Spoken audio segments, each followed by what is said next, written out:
Can one send his children to a co-ed school if yeshiva schools are not affordable?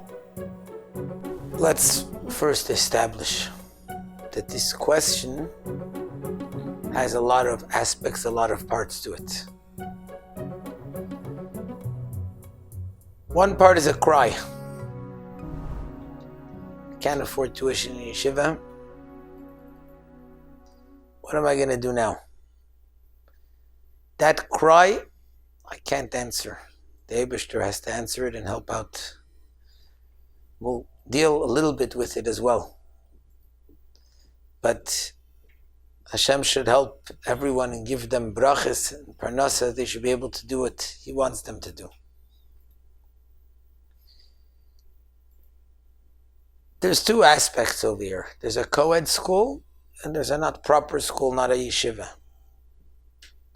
A co-ed school is a place that if you look, even the Goyish educators today have come out with the understanding and the realization that it's detrimental, destructive to the upbringing of the child to educate him in a way that it's a co-ed class. It's something which is clearly agreed on by all the experts, not because of religious reason, that a child cannot possibly concentrate properly on what's being taught, and a child cannot possibly grow up with the proper moral compass when it's co-ed. In addition, more importantly, for us there's a Shulchan Aruch, there's a Torah, there's what the Eibishter wants. Hashem doesn't allow it. Hashem tells us that when you're educating children, it has to be done properly according to the rules of the Torah. If I don't educate a child according to the rules of the Torah, I can't possibly expect that he'll grow up doing what Hashem wants. Or at least it will be a lot harder for him. From my education part, many times, Baruch Hashem, we've seen the children who have been educated not properly, and yet despite everything, they've still grown up properly. But from my side, I have to educate the child and put him into a situation where I'm not putting him in the way of temptation, where I'm not putting him in a situation that takes away from the reality of what he's supposed to be doing, and where I'm not putting him in such a type of situation. There's the idea not just of a co-ed school, but even a school which isn't in the proper level of Yiras Shamayim, that's not properly teaching my child how to be God-fearing. I'm destroying the child. When it comes to education, the education that I want to educate the child, it's an essential thing, and it's part of the responsibility that Hashem gave me. When He gave me a child, it's a merit, it's special, and at the same time it's a responsibility. The responsibility that Hashem gave me is Hashem said, I'm putting a child, I'm putting a precious neshama in your hands. Make sure that you'll educate him and teach him the way you're supposed to. Bring him, raise him in a way that he will be the best God-fearing Jew properly. And we have to remember that according to natural laws, and again, Baruch Hashem, sometimes there were children who defied the entire natural law. But nevertheless, we have to do things. Our obligation as Jews is to do what Hashem wants according to the natural way. In the natural way, whatever type of education I'll give my child,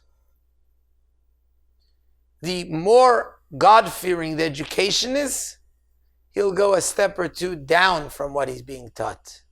If I want him to be at an average level, I have to give him a much stronger type of God-fearing education. And not to give this child this kind of education is stealing his birthright from him. Would I say that I don't have money and therefore I'm not going to send my child to proper health care? I'm not going to give him proper food? They'll take the child away from me. if I don't give him proper education, which means he's not just learning ABC, and he's not just learning Aleph, Beis, Gimel, but without the Yiras Shamayim, without the fear of God attached to it, then how can I even expect that he should grow up the way he's supposed to? I'm then being negligent in his upbringing, and it's just as bad, if not worse, than being negligent in his physical sustenance. So the question is a good question, but I don't have money. But just because I don't have money, the fact that I have children, and I did what Hashem wants, and I had children, and now I'm going to do what Hashem wants and educate them in the way Hashem wants. Just because I don't have money wouldn't be a reason for me to not nurture them physically, materially, not give them proper doctor's care. And so therefore, how much more so when it comes to their soul, which is the main part of what a person is. And we have to remember, and I know that this is a hard thing to tell someone who's struggling for money, because when a person is struggling, the struggle is tough, and we all relate and understand what it is. But when there's a struggle for money, a person has a very hard time seeing things straight. But we still have to learn and understand what the sages tell us. And that is that everything is decided on Rosh Hashanah, how much money I'm going to have. And there's one thing that's not counted in the amount that's given to me, and that's tuition that I pay for my children. So yes, I do have to, and despite how heartbreaking it is, and Hashem should help, and the schools hopefully should help and understand these types of things, of how to be understanding of the situation. And more than that, Hashem should help and give everyone the amount of money they need. But we must know and understand that if we do it, Hashem will certainly give us the money that we need. And it's not just an if, it's something which doesn't have, there's no two ways about it. I have a child, it's not my life, it's some life that was entrusted in my hands. I have to give it the full, proper education with Yiras Shamayim, with the foundations of Judaism, the way it's supposed to be, the way Hashem wants it. And then it's certain that not only will Hashem help, that I'll have much nachas from the child. And I'll see the child grow up in the way of Yiddishkeit, in the proper and straight path. But in addition to that, Hashem will also give me the gashmias and the material needs in order to be able to not only support him properly and pay for his tuition, but actually to have more and more and be able to be in a situation where I myself am able to be in a better financial situation.